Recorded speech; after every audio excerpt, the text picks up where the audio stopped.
Hello friends, welcome to my channel Mrs Kaberi's kitchen. শীত প্রায় শেষের দিকে, তবুও আজকে আমি একটা পিঠে তৈরি করেছি। খুব সহজে ঘরোয়া পদ্ধতিতে এই পিঠেটা তৈরি হয়। প্রত্যেকেই এই পিঠেটার নামও জানেন বা অনেকেই খেয়েছেন এই পিঠেটা। এটা হলো চিতই পিঠা। তো ঘরে খুব সহজে কিন্তু এই পিঠেটা তৈরি করে নেওয়া যায়। তো ভিডিওটা প্রথম থেকে শেষ পর্যন্ত দেখার জন্য অনুরোধ রইল। প্রথমে এখানে একটা বাটি নিয়েছি আমি, তাতে আমি নিয়ে নিচ্ছি একটা বাটি মাপ করে 2 বাটি চাল গুঁড়ো, দিয়ে দেব হাফ টিস্পুন লবণ। এবারে এই লবণ দিয়ে আমি চাল গুঁড়োটাকে ভালো করে মিক্সড করে নেব। খুব সহজ বন্ধুরা, চিতই পিঠা করতে কিন্তু খুব একটা ঝামেলা হয় না, তবে যদি পরিমাণগুলো সব ঠিকঠাক থাকে খুব সুন্দর হয়। তো আমি যে বাটি দিয়ে আমি চালগুলো নিয়েছিলাম সেই বাটি দিয়ে প্রথমে আমি 1 বাটি জল দিয়ে দিলাম, আবারও আমি 1 বাটি জল দিয়ে দিলাম। ভালো করে আমি হাত দিয়ে এবারে জলের সাথে চাল গুঁড়োটাকে খুব ভালো করে কিন্তু মেখে নেব। আপনারা চাইলে কিন্তু ব্লেন্ডার দিয়ে এটাকে ব্লেন্ড করতে পারেন। তো দেখুন আমি হাত দিয়ে খুব ভালোভাবে মেখে নিচ্ছি। হাত দিয়ে কিন্তু খুব ভালো হয় মাখলে পরে। তো ভালোভাবে আমি সুন্দর করে মেখে নিচ্ছি। খুব সহজ বন্ধুরা, কোনো ঝামেলা নেই কিন্তু এই পিঠে করতে। খুবই সহজে অল্প সময়ে কিন্তু এই পিঠেটা হয়ে যায়। তো দেখুন হাত দিয়ে আমি প্রায় 5 থেকে 7 মিনিট কিন্তু বন্ধুরা আমি এইভাবে মেখে নিয়েছি। তো ভালোভাবে মেখে নেবার পরে দেখুন কতটা স্মুথ হয়েছে ব্যাটারটা। এবারে আমি এটাকে রেখে দেব কিন্তু 10 মিনিটের জন্য ঢাকনা দিয়ে। 10 মিনিট হয়ে গেলে পরে আমি ঢাকনাটাকে তুলে নিলাম। এবারে আমি এটাকে একটা মিক্সিং বোলের মধ্যে ঢেলে দেব। সম্পূর্ণ ব্যাটারটাকে আমি মিক্সিং বোলে ঢেলে দিলাম। এবারে আমি এটাকে একটা পেস্ট তৈরি করে নেব। খুব মসৃণ একটা পেস্ট তৈরি হবে বন্ধুরা। দেখুন আমি পেস্টটা তৈরি করে নিয়েছি। আপনারা দেখলে বুঝতে পারবেন যে কতটা মসৃণ হয়েছে। দেখুন কতটা মসৃণ হয়েছে। এইভাবে যদি মসৃণ হয় বন্ধুরা, তবে কিন্তু পিঠেটা অনেক বেশি ভালো হয়। তো এবারে আমি ব্যাটারটাকে পুরো আবার আমি বাটিতে ঢেলে নিলাম। একটু সামান্য আগে জল দিয়ে দিলাম। আমি এটাকে কিন্তু আরও জল দেব বন্ধুরা। আগে আমি কিছুটা আমি ভালো করে মেখে নিচ্ছি। এবারে সেই একই বাটি মাপে আমি আবারও কিন্তু 1 বাটি জল নিয়েছি, দিয়ে হাতা দিয়ে এবারে আমি ভালোভাবে এটাকে কিন্তু ফেটিয়ে নিচ্ছি। দেখতেই পাচ্ছেন আপনারা, এইভাবে কিন্তু অনেকক্ষণ কিন্তু ফেটিয়ে নিতে হবে, তবে কিন্তু পিঠেটা নরম এবং সুন্দর হবে খেতে। এবারে দেখুন এখানে আমি দিয়ে দিলাম 1 টিস্পুন বেকিং সোডা। এই বেকিং সোডাটা অবশ্যই কিন্তু বন্ধুরা দিবেন, তাহলে দিলে কিন্তু অনেক বেশি আরও বেশি ভালো হবে। যে অসংখ্য ছিদ্রটা সেটাও কিন্তু ভালোভাবে হবে। তো দেখুন এবারে ব্যাটারের যে গাঢ়ত্বটা আমি কতটা করেছি সেটা আপনারা দেখুন, দেখলেই কিন্তু বুঝতে পারবেন। ঠিক এইভাবে কিন্তু ব্যাটারটাকে তৈরি করতে হবে।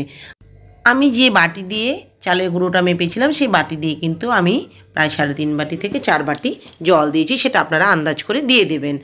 এদিকে কড়াই একটা বসিয়ে দিয়েছি বন্ধুরা। আমি একটা আমার ছোট লোহার কড়াই আছে, আমি সেটা দিয়ে এই পিঠেটা করব। রান্নার কড়াই পিঠেটা করলে কিন্তু পিঠেটা কিন্তু কড়াইটা কিন্তু কেমন হয়ে যায় এবং পিঠেটাও খুব ভালো হয় না। তো এখানে দেখুন এই লোহার কড়াইয়ে করেছি। আপনারা কিন্তু যে কোনো একটা পাত্রে আপনারা নিজেদের সুবিধা মতো করতে পারেন। দিয়েছি 1 চামচ তেল, আর একটা ভিজে পরিষ্কার কাপড় দিয়ে আমি সেই তেলটাকে ভালোভাবে চারিদিকে কড়াইয়ে মুছে দিয়েছি। এবারে দেখুন আমি 1 হাতা ব্যাটার এর মধ্যে দিয়ে দিলাম। এবারে আমি কিছুক্ষণ অপেক্ষা করব। দেখুন আস্তে আস্তে কিন্তু ফুটি ফুটি কিন্তু হয়ে যাবে বন্ধুরা। বন্ধুরা যদি তাড়াতাড়ি ঢাকা দিয়ে দেন তবে কিন্তু এই ছিদ্রটা কিন্তু হবে না, যার জন্য কিছুক্ষণ এটা ভালোভাবে চারিদিক থেকে এইভাবে ছিদ্র হওয়ার পরে তারপরেই কিন্তু ঢাকনাটা দেবেন।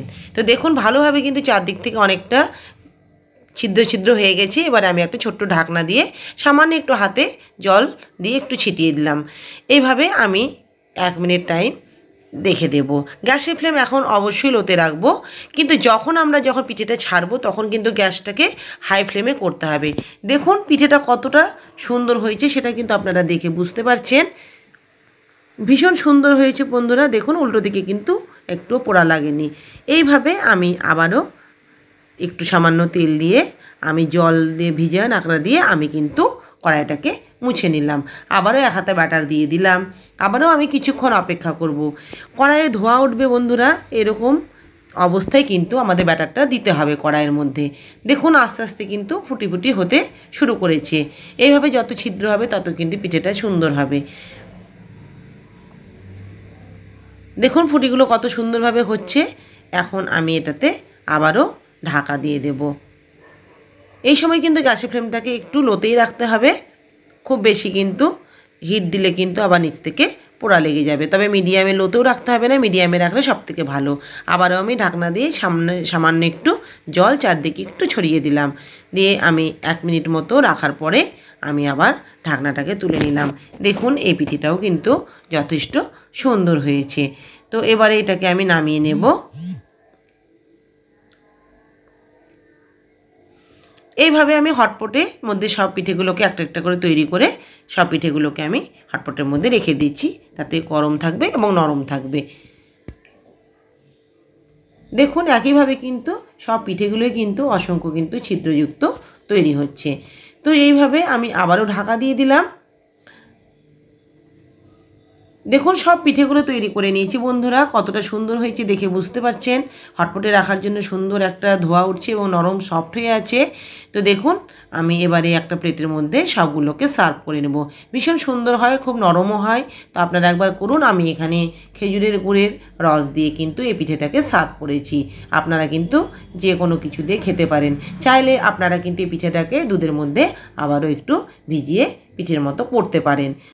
তো আজকের এই ভিডিও যদি বন্ধুরা আপনাদের ভালো লাগে অবশ্যই প্লিজ একটা লাইক দেবেন, এবং যারা চ্যানেলে নতুন বন্ধু আছেন তারা অবশ্যই কিন্তু আমার চ্যানেলটিকে সাবস্ক্রাইব করবেন, এই অনুরোধ রাখি।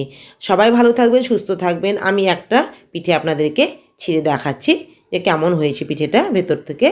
তো দেখুন পিঠেটা কতটা সুন্দর হয়েছে সেটা কিন্তু আপনারা দেখে বুঝতে পারছেন বন্ধুরা।